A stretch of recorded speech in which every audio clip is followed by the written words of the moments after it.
Ikhwani fillah wa akhwati fid din rahimani wa rahimakumullah jami'an. Teman-teman sekalian yang dimuliakan Allah, kita akan melanjutkan kajian dari kitab Wasiyatus Salaf Lisyabab karya Syekh Abdul Razak bin Abdul Muhsin Al-Abbad hafizahullah taala. Dan pada kesempatan kali ini kita masuk ke wasiat yang ketiga. Di sini Syekh membawakan perkataan dari Malik bin Dinar. Beliau menukilkan dengan mengatakan maja'a an Malik bin Dinar rahimahullahu taala annahu qala innamal khairu fi syabab. Datang sebuah riwayat dari Malik bin Dinar rahimahullah bahwa beliau mengatakan innamal khairu fi syabab, sesungguhnya kebaikan berada pada anak-anak muda.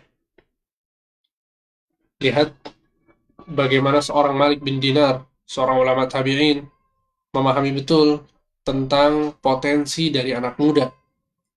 Sehingga beliau mengatakan sesungguhnya kebaikan itu ada pada anak-anak muda.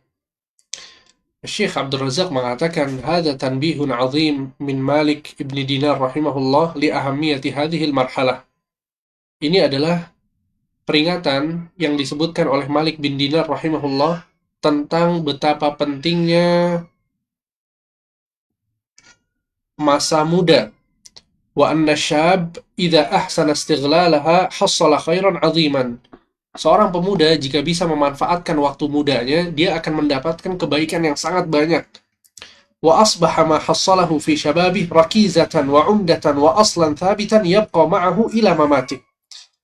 Dan biasanya kata Syekh Abdul Razak bahwa orang yang memiliki kebiasaan baik, yang memanfaatkan betul potensi masa mudanya, itu akan menjadi pondasi kuat untuk kehidupannya sampai akhir hayatnya.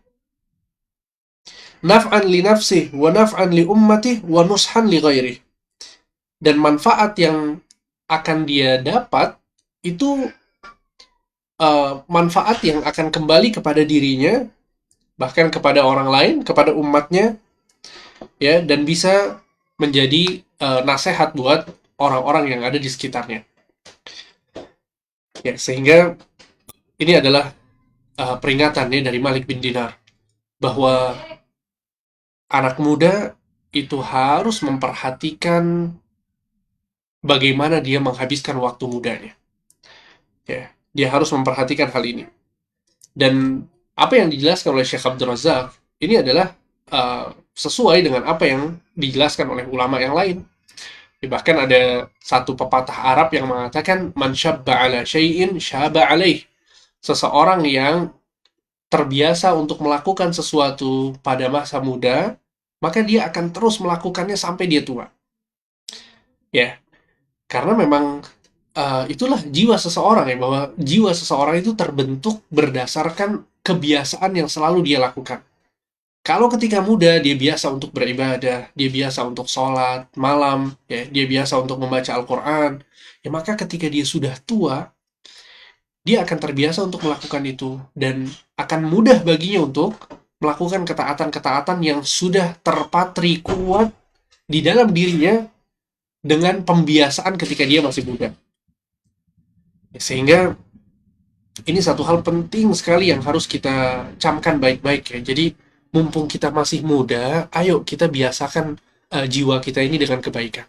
Biasakan kita sholat malam, biasakan kita bertutur kata baik, ya. Biasakan kita membaca buku, biasakan kita menghafal Al-Quran. Ya, kebiasaan-kebiasaan baik seperti ini harus kita biasakan ketika kita masih muda. Ya, dan itu akan terbawa ketika kita sudah tua. Itu akan terbawa. Ya, sehingga jangan sampai kemudian kita menyia-nyiakan waktu muda.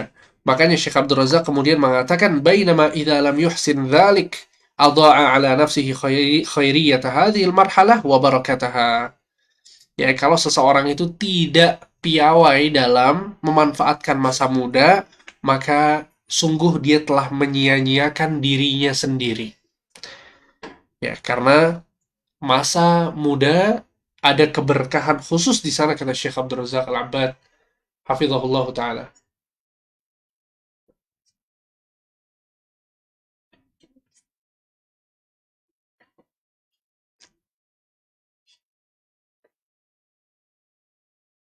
Taib, afwan. Kemudian ya, em, ya sehingga itu yang disebutkan oleh Syekh Abdul Razak. Dan subhanallah, ketika kita bicara tentang hal ini, anak ingat ya, nasihat dari salah satu dosen ketika anak kuliah dulu. Beliau mengatakan bahwa 4 tahun yang kalian sekarang sedang jalani ini, ya, adalah em, kunci dari kesuksesan kalian di masa depan kalian. Ini kata Syekh waktu itu. Bahkan kemudian Syekh mengatakan, dan ana pribadi nggak pernah punya waktu yang lebih istimewa daripada 4 tahun ketika ana belajar kuliah dulu. Syekh mengatakan itu. Dan subhanallah sekarang kita ketika udah lulus, itu kita rasakan banget ya. Setelah itu 4 tahun yang luar biasa. 4 tahun yang penuh dengan keberkahan, penuh dengan potensi. Ya kita bisa ketemu banyak ke orang pinter, orang hebat gitu ya. Para ulama, kita ketemu banyak teman-teman yang hebat ya.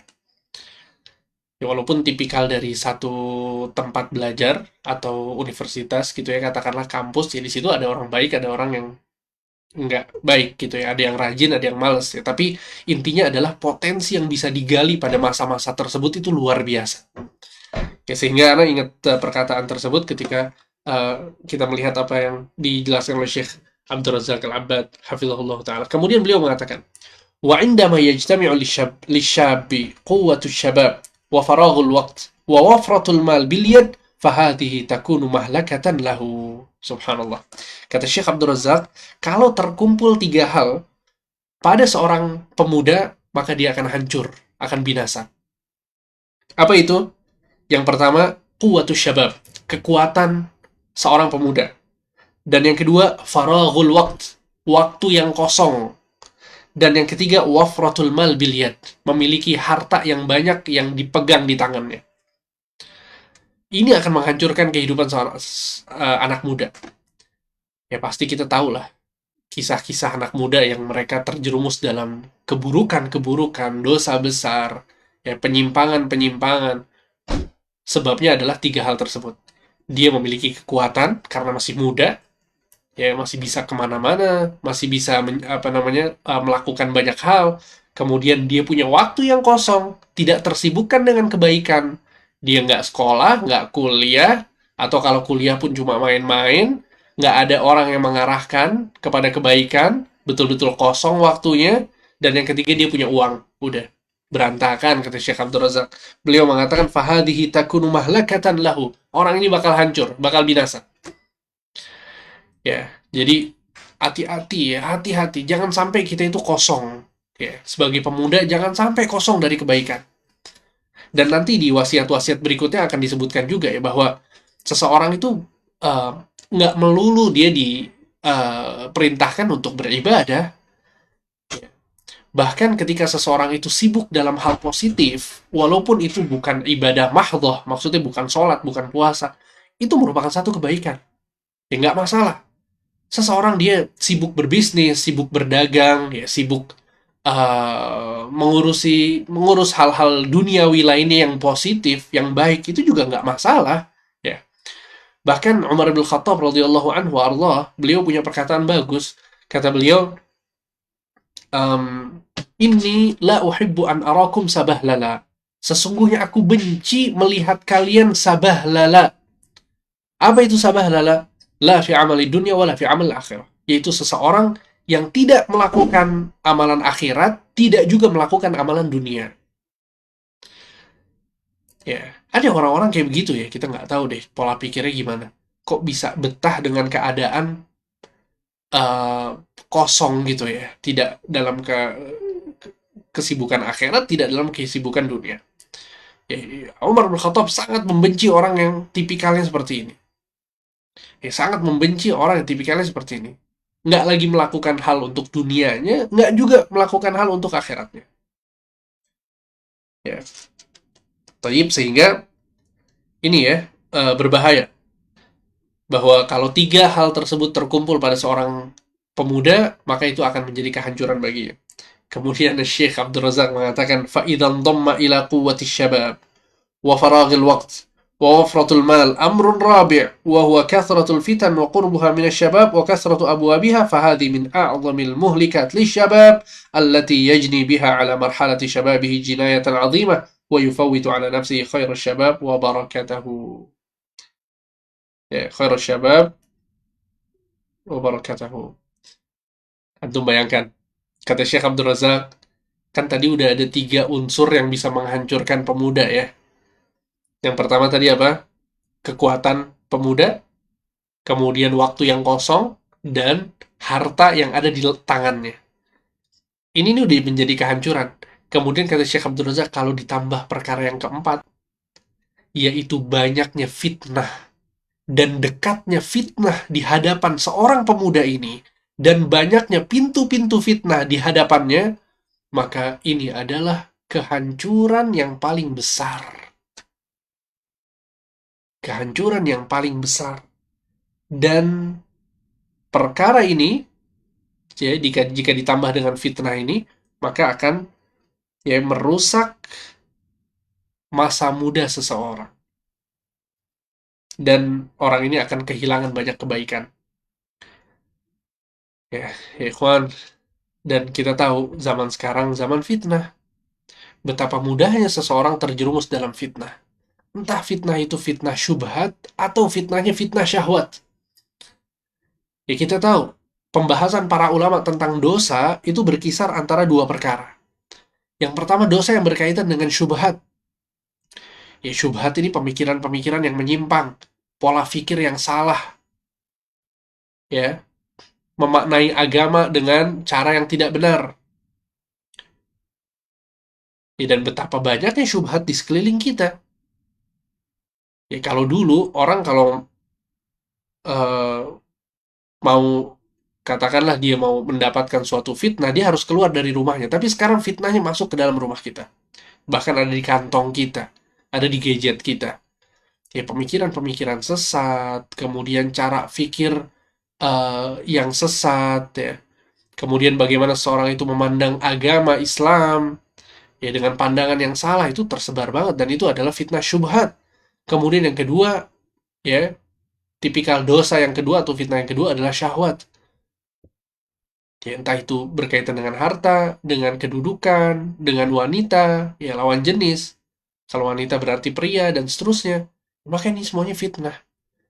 Jadi di zaman sekarang, ya seseorang itu harus betul-betul menjaga dirinya. Apalagi seorang pemuda. Wallah harus jaga dirinya.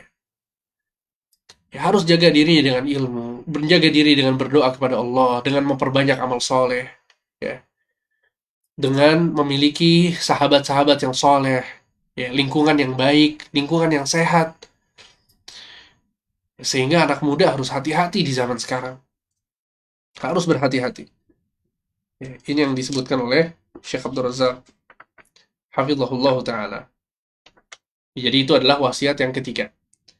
Kemudian kita masuk ke wasiat berikutnya, yaitu wasiat yang keempat.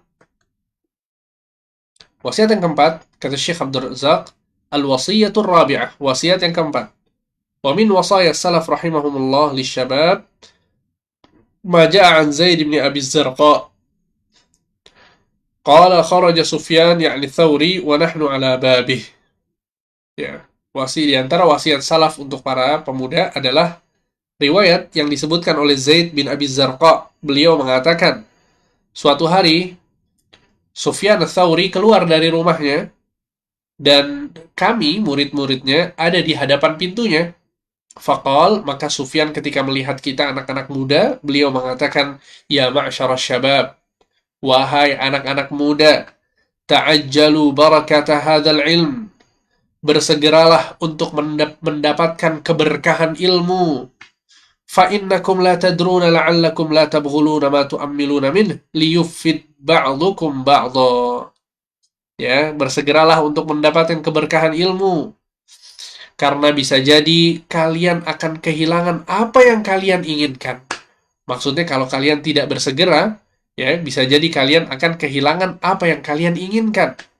Dan hendaknya kalian saling memberikan manfaat. Ya. Ini adalah wasiat yang keempat. Yaitu wasiat dari Sufyan Thawri. Sekali lagi, Ana ulangi wasiatnya. Wahai para pemuda, bersegeralah untuk mendapatkan keberkahan ilmu. Jika tidak, maka bisa jadi kalian akan kehilangan apa yang kalian inginkan. Dan hendaknya kalian saling memberikan manfaat di antara kalian. Ya. Nasihat ini atau wasiat ini, isinya adalah wasiat agar kita bersegera menuntut ilmu pada saat kita masih muda. Mumpung masih muda, kita menuntut ilmu. Kita belajar. Ya, pelajari hal-hal yang bermanfaat untuk urusan agama kita dan urusan akhirat kita. Khususnya urusan agama. Ya, jangan terlalu sibuk sama dunia, akhirnya kita bodoh dengan akhirat kita. Ya, ini sangat tercela sekali ya ketika seseorang itu ngerti tentang dunia, tapi dia bodoh tentang akhirat. Ini sangat tercela. Oleh karena itu, Al-Hasan Al-Basri atau yang lainnya pernah mengatakan, um, yuhsinu ahadakum ad-dinar wa dirham, walakinnahu la yuhsinu salatah. Ya, berapa banyak orang yang mengetahui dengan detail tentang dinar dan dirham.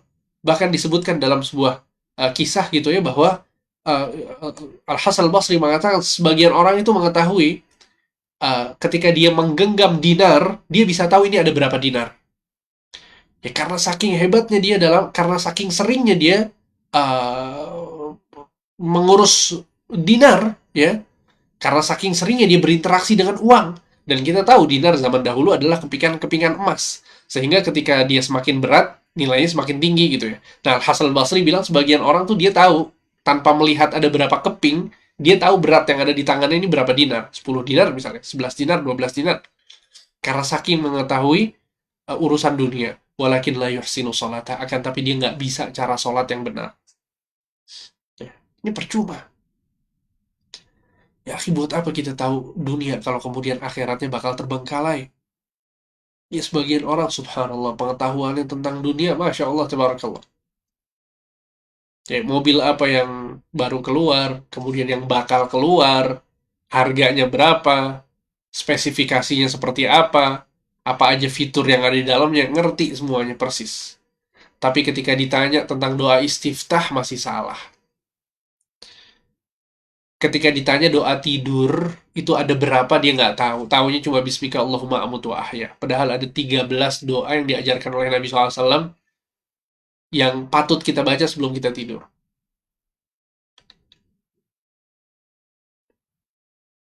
Maka ini adalah satu hal yang tercela ya, ketika seorang itu mengerti tentang dunia tapi nggak mengerti tentang akhirat. Ya, maka di sini Sufyan ats-Tsauri mengatakan, ta'ajjalu barakata hadzal ilm. Ayo bersegera kalian belajar sekarang.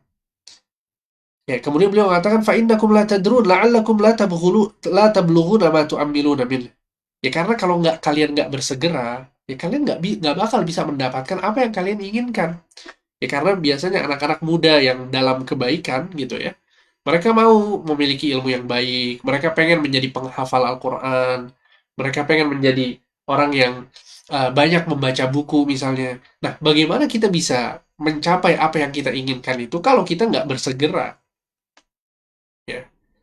Dan ini juga satu hal penting ya, bahwa seorang pemuda itu harus punya ambisi. Jangan hambar. Jadi orang tuh jangan hambar, harus punya ambisi. Apa? Punya ambisi untuk menghafalkan Al-Quran. Ayo, hafalkan dari sekarang. Hafalkan satu hari, satu baris. Satu hari, dua baris Al-Quran. Ya, nggak usah banyak-banyak, nggak usah satu halaman, nggak usah setengah halaman. Satu baris, dua baris. Mulai dari juz 30, kemudian juz 29, kemudian juz 28. Ayo. Ya, dan ini ciri-ciri salafiyin. Orang-orang yang berada di atas manhaj salaf adalah orang-orang yang sangat memperhatikan tentang masalah ilmu. Ya, ketika dia mengikuti Al-Quran, mengikuti As-Sunnah, mengikuti para sahabat. Para sahabat radhiyallahu anhum wa ardhahum, mereka adalah orang-orang yang semangat dalam menuntut ilmu. Ya. Dan menuntut ilmu ya ikhwan bukan cuma hadir kajian ya. Bukan cuma dengar Clubhouse doang, bukan. Antum harus punya waktu, baca buku, menghafal ini, menghafal itu, ada hal-hal yang dihafal, ada hal-hal yang dibaca, ada hal-hal yang perlu analisa misalnya. Sehingga seorang itu harus bersegera dalam belajar. Ada satu riwayat menarik ya, dari Ibnu Abbas radhiyallahu anhu warḍah. Saya akan bacakan riwayatnya.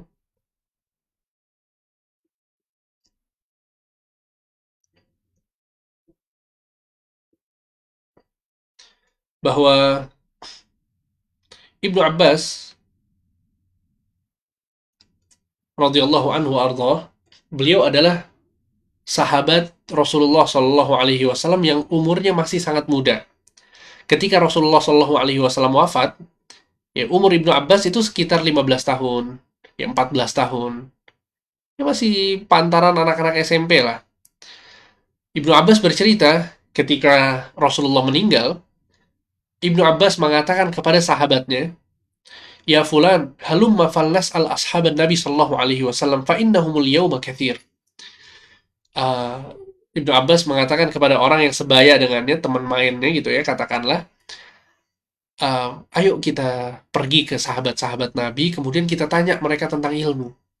Maksudnya, ayo kita belajar yuk, belajar mendalami ilmu dari sahabat-sahabat Nabi. Sesungguhnya mereka sangat banyak sekarang. Maka sahabat Ibnu Abbas yang diajak untuk belajar ini mengatakan, "Wa ajaban laka ya Ibnu Abbas, ataron nasa yahtajuna ilaika wa fin nasi min ashabin Nabi sallallahu alaihi wasallam man tara?" Sungguh aneh perkaramu, wahai Ibnu Abbas. Ngapain kamu belajar sekarang? Bukankah ngapain kamu belajar? Sesungguhnya orang-orang itu nggak butuh ilmumu, nggak butuh ilmu darimu. Sesungguhnya sahabat-sahabat Nabi sekarang sangat banyak. Ya, orang-orang justru akan mendapatkan manfaat ilmu itu dari sahabat-sahabat Nabi, bukan darimu, wahai Ibnu Abbas. Paham antum ya?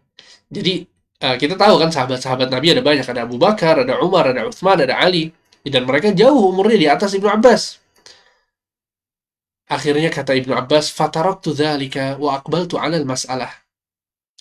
Akhirnya aku tinggalkan temanku ini dan aku pun belajar. Fa in kana la yablughunil hadits 'anil rajul fa'atihi wa huwa qa'il. Ya, kalau kemudian aku mendapatkan kabar bahwa ada seseorang yang memiliki hadis dari Nabi Shallallahu alaihi wasallam, maka aku datang kepada orang tersebut. Fa atawassadu ridai 'ala babihi fatasfir rihu 'ala wajhi turab. Ya, fayakhruju fayarani fayaqul ya ibna amma Rasulullah sallallahu alaihi wasallam ma ja'a bik ala arsalta ilayya fa'atik. Ya, maka sampai Ibnu Abbas bercerita, terkadang ketika aku mau mengambil ilmu dari seseorang, itu aku sampai ketiduran di depan rumah orang yang aku hendak ambil ilmu darinya, sampai kemudian angin pun berhembus, ya, kemudian menerbangkan tanah-tanah dan debu yang mengenai wajahku. Sampai akhirnya orang ini ketika keluar dari rumahnya, dia melihat aku dalam kondisi seperti itu. Orang ini mengatakan, "Wahai Ibnu Ammir Rasul, wahai sepupu Nabi Shallallahu alaihi wasallam, kenapa engkau datang ke sini? Kenapa engkau tidak memanggilku agar aku datang kepadamu jika ada urusan?" Ya, tapi Ibnu Abbas, beliau berpikir bahwa dia adalah seorang talibul ilm. Dia adalah seorang penuntut ilmu. Dia merasa membutuhkan ilmu, jadi dia yang mendatangi ilmu. Ya subhanallah, ini akhlaknya Ibnu Abbas, seorang talibul ilm yang benar. Ya, belajarlah dari Ibnu Abbas bagaimana menghormati ilmu. Maka Ibnu Abbas mengatakan, "Ana ahaqqu an atik." Aku yang lebih berhak untuk mendatangimu. Ya, fa'as'aluhu 'anil hadits. Maka aku pun bertanya tentang hadis-hadis Nabi Shallallahu alaihi wasallam. Ini yang dilakukan oleh Ibnu Abbas ketika dia masih kecil. Taib. Kemudian di akhir riwayat ini Ibnu Abbas mengatakan, "Fabaqiya ar-rajulu hatta ra'ani wa qad ijtama'an nasu 'alayya." Kemudian setelah berselang waktu yang lama, Ibnu Abbas sudah dewasa, sudah tua, ya, maka orang-orang manusia berkumpul di sekitarku. Maksudnya apa? Untuk mengambil ilmu dari Ibnu Abbas. Ibnu Abbas belajar sampai kemudian memiliki ilmu yang banyak, dan orang-orang ya pergi kepada Ibnu Abbas untuk mendapatkan ilmu darinya. Ya. Kemudian sahabatnya Ibnu Abbas yang dahulu pernah diajak itu mengatakan, "Kana hadzal fata aqalu minni." Sesungguhnya bocah ini, maksudnya Ibnu Abbas, lebih cerdas daripada diriku. Subhanallah. Lebih berakal daripada diriku. Aqalu minni. Lebih berakal daripada diriku. Nah, sekarang kita sebagai anak muda, ya, seberapa berakal kita ya ikhwan? Cukup berakalkah kita? Ya, sehingga kita memanfaatkan masa muda kita dengan kebaikan, atau malah justru sebaliknya. Kita anak-anak muda yang nggak berakal, yang menghabiskan waktu tanpa manfaat. Ya, sehingga, ya ikhwan, ini subhanallah, ini penting banget. Ya, kita lihat bagaimana Ibnu Abbas radhiyallahu anhu wa ardhahuma menjadi seorang ulama besar, bahkan beliau dijuluki dengan Habrul Ummah. Ya, Habrul Ummah artinya orang yang paling berilmu di umat ini. Bahkan Umar radhiyallahu anhu ardhah, ketika beliau menjadi khalifah dan beliau mendapatkan satu permasalahan yang sulit, Umar bin Khattab mengumpulkan orang-orang ahli ilmu di kalangan para sahabat. Ketika berkumpul, selalu di situ ada Ibnu Abbas. Siapa yang mengajak Ibnu Abbas? Umar bin Khattab radhiyallahu anhu. Karena Umar bin Khattab tahu Ibnu Abbas adalah,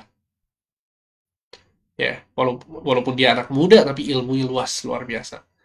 Dan ini juga berkat keberkahan doa Nabi Shallallahu Alaihi Wasallam, Allahumma alimhu ta'wil wa faqihhu fid din. Allahumma faqihhu fid din wa alimhu ta'wil. Ya Allah, jadikanlah anak ini pandai dalam agama dan mengerti tentang tafsir. Didoakan oleh Nabi SAW. Ya, tapi bukan cuma sekedar doa ya. Ternyata Ibnu Abbas ini bukan kemudian didoakan sama Nabi, kemudian serta-merta menjadi ulama. Tidak. Di situ ada effort yang dikeluarkan, dia belajar, dia harus cari hadis, dia belajar dari sahabat-sahabat Nabi yang senior. Ya ternyata memang harus belajar gitu ya. Doa dari Nabi Shallallahu Alaihi Wasallam tentu di situ ada keberkahan, tapi kemudian ya beliau juga belajar. Tayyib. Ya, kemudian di akhir wasiat ini Sufyan Ats-Tsauri mengatakan liyufid ba'dukum ba'dha. Ya hendaknya kalian saling memberikan faidah, saling memberikan manfaat. Ya jadi kita sesama anak muda gitu ya, sesama teman itu penting untuk memberikan faidah, memberikan ilmu, ya, memberikan pencerahan satu dengan yang lainnya. Karena kita sadar bahwa kita nggak bisa belajar sendirian. Ya, kita perlu teman-teman yang membantu kita pada saat kita tidak mengerti satu perkara dan hal lainnya. Dan ini kebiasaan para ulama dari zaman dahulu sampai zaman sekarang ya. Ana punya seorang syekh, dia cerita tentang pengalamannya ya, bahwa ketika dia belajar kitab tauhid sama syekhnya, gitu katakanlah, bahwa dia sebelum hadir majelis itu duduk dulu sama teman-temannya untuk diskusi tentang pelajaran yang akan dibahas oleh syekh. Jadi masing-masing memegang syarah kitab tauhid milik salah seorang ulama yang berbeda gitu ya. Jadi kalau ada 3 orang, yang satu pegang buku syarahnya Syekh Ibnu Utsaimin, yang satu lagi syarahnya Syekh Saleh Al-Syekh, misalnya yang satu lagi Syekh Sulaiman bin Abdullah bin Muhammad Abdul Wahhab misalnya. Jadi maksudnya adalah mereka saling bermudarasah dulu, belajar dulu sebelum kemudian hadir sama Syekh. Ya, dan kemudian Syekh itu cerita ya bahwa subhanallah kita sangat mendapatkan manfaat ya dengan duduknya kita dengan teman-teman kita itu ketika kita saling membahas ilmu. Ya, sehingga maksudnya adalah bahwa liyufid ba'dukum ba'dha, kata Sufyan Ats-Tsauri. Hendaknya kalian saling memberikan faedah. Ya. Dan ini penting ya. Jadi kita jangan pelit-pelit ilmu sama teman-teman kita yang sebaya. Ya, justru itu yang akan menjadikan ilmu kita semakin berkah. Taib, itu adalah wasiat yang keempat. Kemudian kita masuk ke wasiat yang kelima. Al-wasiyatul khamisah.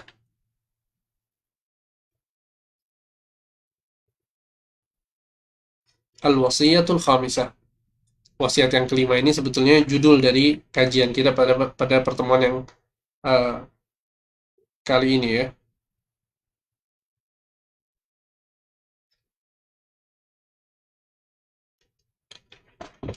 Al-wasiyatul khamisah. Wasiat yang kelima, wa min wasaya salaf rahimahumullahu lisyabab, di antara wasiat-wasiat para salaf untuk para pemuda adalah ma warada 'anil Hasan al-Basri rahimahullah katsiran ma kana yaqul. Ya, sebuah riwayat yang disebutkan bahwa Al-Hasan Al-Basri sering sekali mengatakan kepada para pemuda dengan mengatakan, "Ya ma'syar syabab, wahai para pemuda, alaikum bil akhirati fatlubuha." Kejarlah akhirat. Fakathiran ra'ayna man talabal akhirah fa'adrakaha ma'ad dunya. Sesungguhnya kita sering melihat orang-orang yang mengejar akhirat, kemudian dia mendapatkan akhirat dan dia mendapatkan dunia juga. Wa ma ra'ayna ahadan talabad dunya fa'adrakal akhirata ma'ad dunya. Dan kami tidak pernah melihat seorang pun yang mengejar dunia, kemudian dia mendapatkan dunia dan akhirat mengikutinya. Itu nggak ada yang seperti itu. Ya. Riwayat ini disebutkan oleh Al-Baihaqi dalam kitabnya Kitabuz Zuhud. Lihat ya, ikhwan, subhanallah, ini wallah wasiat salaf ini luar biasa memang. Ya, memang benar kita diperintahkan oleh Nabi Shallallahu Alaihi Wasallam untuk berada di atas manhaj salaf, ya, beragama dengan pemahaman para sahabat, tabi'in dan tabi'ut tabi'in, itu karena memang perkataan-perkataan mereka, pola pikir mereka, itu luar biasa ya, Pak. Dan ini sesuai dengan apa yang diajarkan oleh Allah Subhanahu wa Ta'ala dalam Al-Quran dan yang disebutkan oleh Nabi SAW dalam hadits-haditsnya. Ya, Allah Subhanahu wa Ta'ala di dalam Al-Quran tidak pernah menyebutkan tentang dunia satu kali pun dengan sebuah kebaikan. Gak pernah. Bayangkan. Terkadang Allah Subhanahu wa Ta'ala mengatakan, "Innamal hayatud dunya la'ibu wa lahu wa zinah." Ya, sesungguhnya kehidupan dunia adalah permainan, senda gurau. Ya, hanya sebuah perhiasan-perhiasan.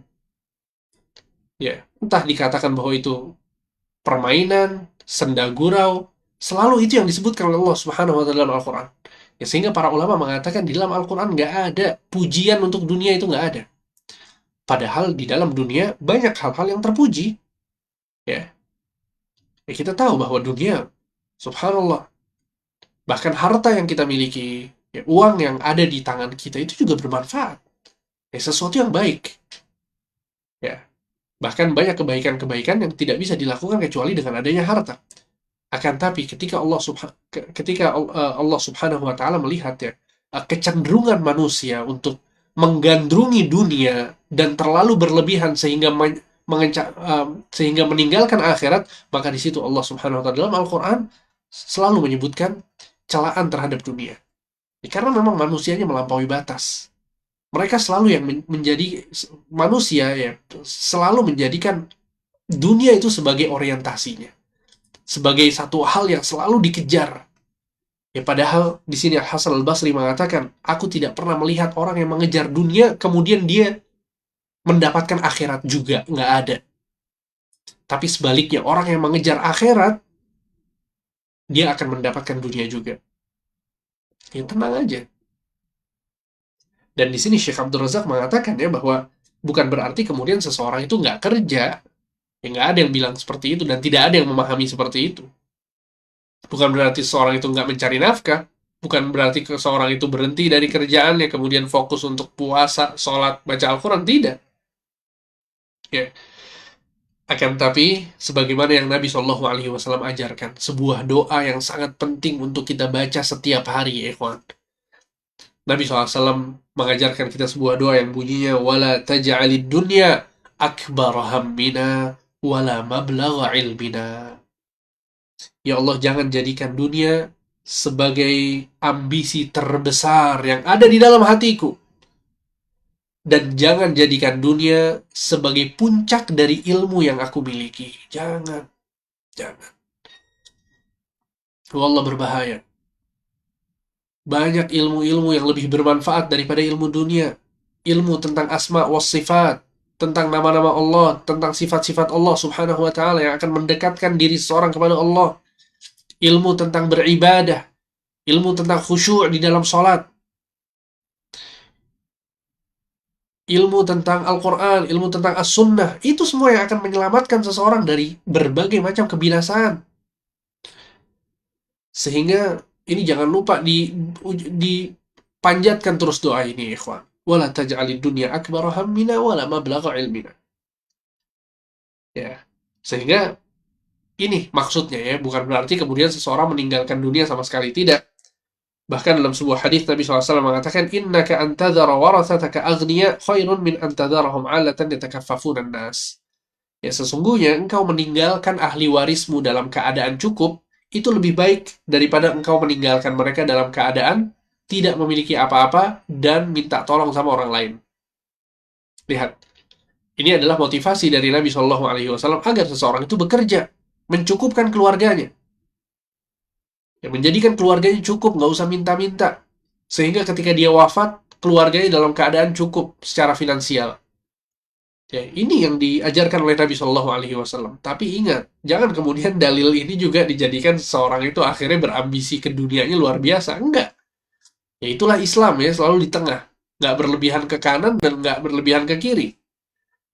Sehingga seseorang menjadikan ambisi terbesarnya adalah akhirat. Ya, sehingga ketika dia mencari dunia, apapun yang bertolak belakang dengan agama, dengan mudah dia akan meninggalkannya. Dengan mudah. Kenapa? Karena orientasinya akhirat. Masa bodoh udah. Mau profitnya besar, ya peluangnya besar, masa bodoh. Kalau ternyata itu adalah haram, maka dengan mudah kita akan meninggalkannya. Karena memang orientasi kita akhirat. Dunia yang akan mengikuti akhirat, bukan akhirat mengikuti dunia. Ingat, ya jangan lupa. Ini kaidah dalam hidup kita. Kaidah dalam hidup kita. Jadikan kaidah hidup yang selalu kita pegang sampai kita wafat. Bahwa dunia nggak bisa ada di atas akhirat, nggak bisa. Taib, ya maka wasiat ini selaras dengan apa yang disebutkan oleh Nabi Shallallahu Alaihi Wasallam dalam sebuah hadis yang sahih diriwayatkan oleh Imam Tirmidzi bahwa Nabi Shallallahu Alaihi Wasallam bersabda, "Man kanatil akhiratu hammahu, ja'alallahu ghinahu fi qalbih, wa jama'a lahu syamlah, wa atathu dunya wa hiya raghimah." Kata Allah Subhanahu wa ta'ala, kata Nabi SAW, barang siapa yang menjadikan akhirat sebagai tujuan utamanya, maka Allah akan memberikan kekayaan pada hatinya. Allahu Akbar. Kemudian yang kedua, Allah akan memudahkan segala urusannya di dunia. Dan yang ketiga, dunia akan mendatanginya dalam keadaan tunduk dan hina. Allahu Akbar. Dan ini benar-benar terjadi, ya ikhwan. Ya, ini terjadi. Dan memang seperti itu kaidahnya. Bahwa orang yang mengejar akhirat, ya, Allah akan memberikan kecukupan di dalam hatinya. Hatinya kaya.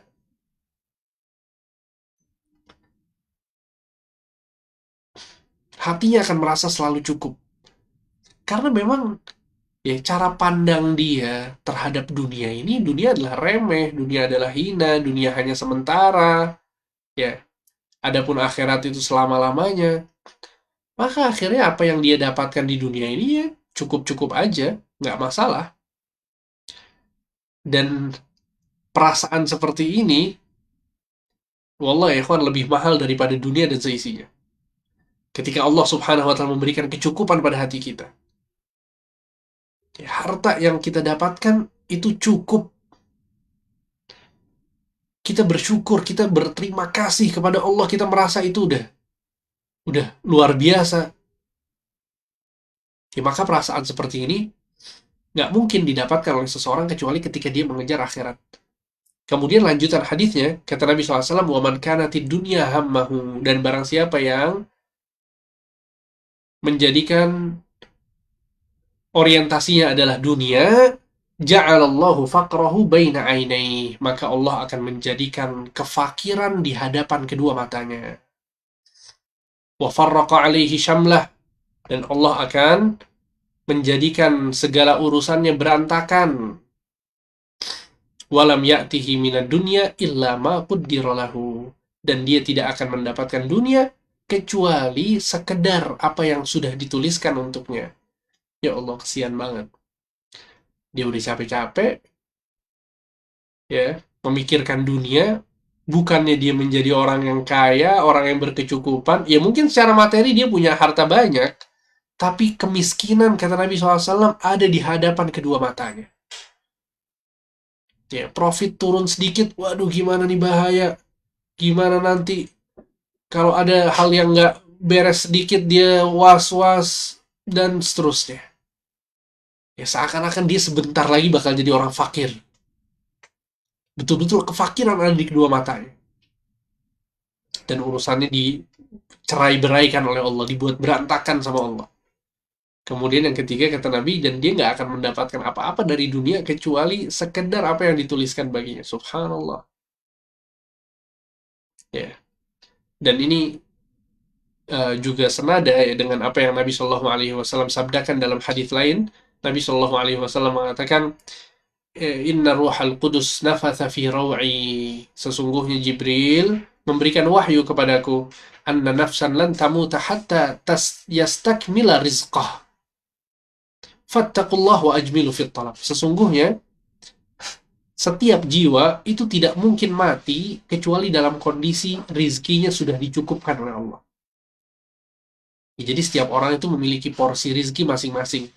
Dan porsi rizki yang didapatkan oleh seseorang itu nggak bakalan berkurang, nggak bakalan bertambah sama sekali.